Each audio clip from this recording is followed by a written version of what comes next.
2 দিন পরে ফোন করে, 2 দিন পরে ফোন দেখো আমি বাড়িতে গেছিলাম, গিয়া দেখি তোর হাজবেন্ড সবকিছু বিক্রি করে ফেলছে। কারণ সে জুয়া খেলে অবশ্যই বিক্রি করবে, এটা মানে সত্যি। জুয়ায় যে নেশা তো ঘরও বিক্রি করে ফেলবো, মানে এমন নেশায় গেছে। মানে পারানা পরার যে কাপড়টা কি করে মানে ফ্রেন্ডদের কাছে বিক্রি করে বলে, মানে এমন অবস্থা।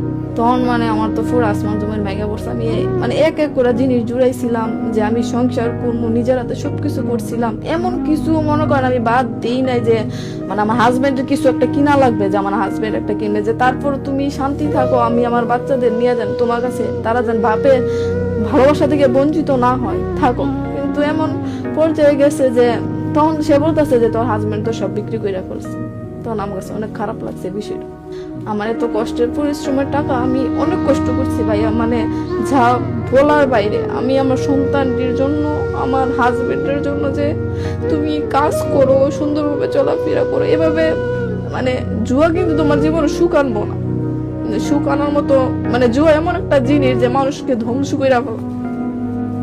জুয়া খেলা মানুষের লাখ লাখ কোটি কোটি টাকা ক্ষয় করতেছে, কিন্তু বিনিময়ে কিন্তু পাইতেছে না।